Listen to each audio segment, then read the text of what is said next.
A number of people have asked me about the tool I was using when I made a really large bowl video. This is it. Today I'm going to do a video about how I made one of these tools, a tool like this. These tools are made out of high density polyethylene. You can see that it's slightly translucent. It's the stuff that milk bottles are made out of, at least in Australia. And it's really awesome because it's what they call a greasy plastic. So you can use it on your pots when the clay is almost completely dry. And it will still, because it's slippery of its own accord, it will still work. So I've got 3 different kinds of tools. This one, which actually, when I made it, I didn't like. And I've only really just started using it for making the videos, because it's really good for making a shape that you're not sure about when you start. So this is made up of 4 ellipses. You've got one ellipse here, one ellipse here, an ellipse here, and an ellipse here. And these are all different. So depending on which way you hold the tool, you get a different shape. And if you hold the tool flatter, like say your bowl is like that, you hold it like that, you can again change the shape. So this one is basically the same, but it's slightly different ellipses. These ones I almost never use. They're only good if you're doing like a flat rim or something. And I mean, it's not, these are just arcs. They're not that great. I would never make them again. This one is my favourite. It's also the first one I ever made. And I've been using this for something like 30 years. This exact tool. And it's still as good as it was when I made it. It probably could do with another polish to get some of the roughness out of it, but it does a great job. And the reason I like it is because it fits my hands really nicely. And so one of the things I'll be talking about later is why that's so. Then I've got little ones. This one's put in tiny little bowls. And this one's put in slightly bigger bowls. You can see that the arcs on her ribs, they match each other. So if I wanted to do this one, I made a bowl and I started with this one and I went, oh, actually I wanted that shape. I would start with that and go, oh, I need this one. So this one, I think is 10 centimeters. This one, is that the same? Yeah, that one is 12.5 centimeters. So 12.5 centimeters, 12.5 centimeters, 12.5 centimeters. That's the diameter, not the radius. And this one is 15 centimeters. And this is a really good size for making a noodle bowl.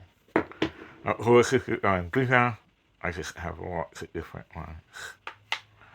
You can see this was actually made, all these were made out of an old butcher's chopping board. And you can still see the marks from the chopping board.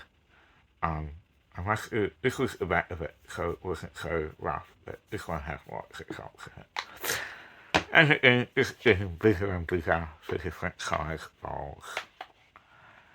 And I really love these tools. I use them a lot. So I use them for just shaping, and so if I'm using them for just shaping, I make a conical shaped bowl, and then at the very end I'll give it a shape. But I also use them when I'm using large bowls. I'll use them on the inside instead of having my fingers, and I'll pull up from the outside like this. And so, I mean, this means there's less friction on the pot. So now let's get into how I make them. On to drawing the pattern for making the tool. Firstly, I'm going to set the height that I want the tool to be. For me, 77mm is the most comfortable.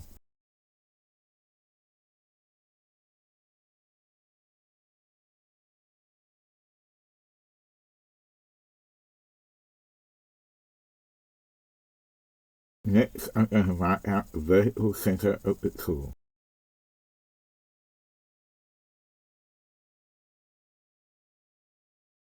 And mark the center point of the small 62.5mm radius arc in the wrong spot. If I had half a brain, I would have remembered to measure from the top before I started. Now I'm marking where the center point should be, which I should have done in the first place, and drawing the arc for the small radius, in the right spot this time. Next, I'm setting the arc for the large radius, 75mm.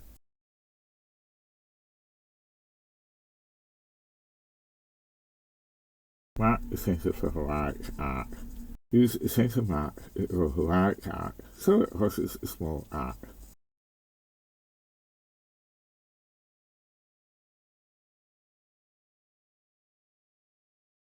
To use the two rounded corners, I'm going to draw 15mm radius arcs where the two main arcs meet.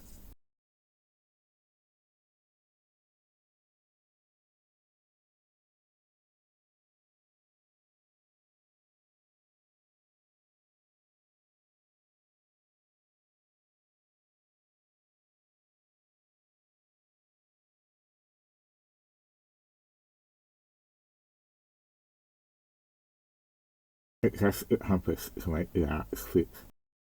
None of this has to be too perfect, but because I can clean it up when I'm sanding. This is just to guide me when I'm cutting.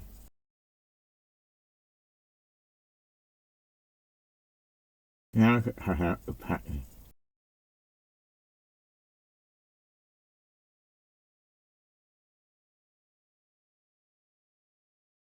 This is just a normal cutting board that I stole from our kitchen.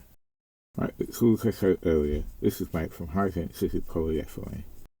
You can see this cutting board is 7mm, and much thinner than my old tools, which are 18mm. This isn't a problem, because this rib is for making small bowls. Next, I'm going to glue the pattern to the cutting board. Make sure you apply the glue all the way to the edges. When you're pressing the paper down, make sure you smooth from the center out so you don't have any wrinkles. And remember to press the edges down. Now on to cutting out the rough shape. I'm using an electric roll saw. You can also use a hand roll saw, but it takes a lot longer.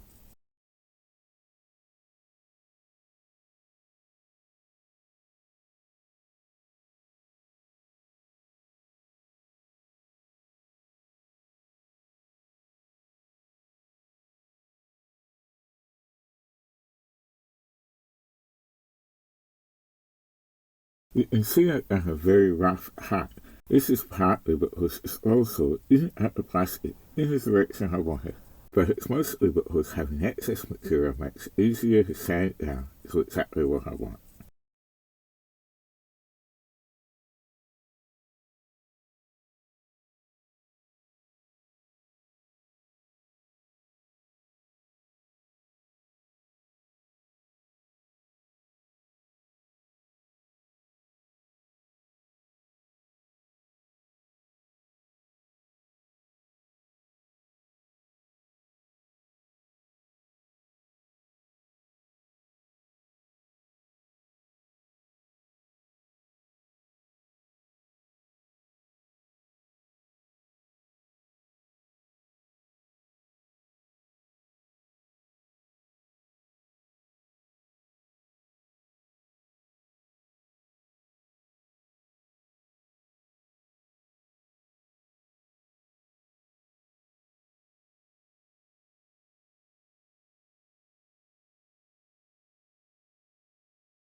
Now on to final finishing. For this, I'm going to use a heat gun to do what I've heard called fire polishing. Basically, I'm melting the surface to smooth out the rough bits. High density polyethylene is really hard to sand. Using a heat gun is much quicker, although it's not without risk.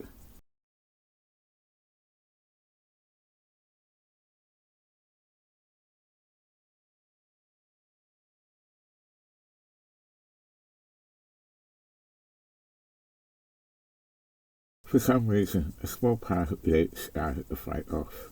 It might be a defect in this cutting board, or maybe it's from some abuse it received when it was a cutting board. Either way, it's really annoying.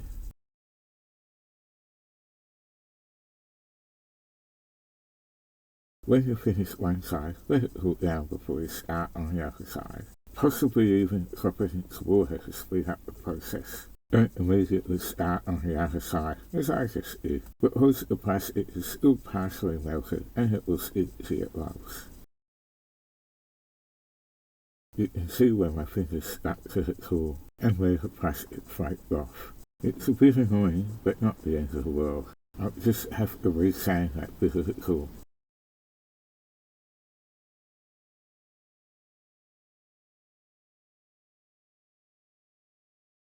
I fixed the bad bit with a bit more sanding. Now it's ready for action.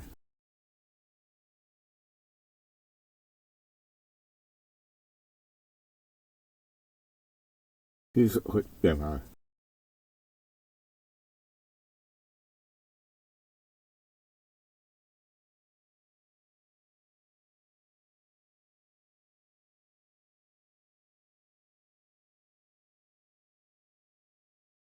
Despite the thickness, it does a great job.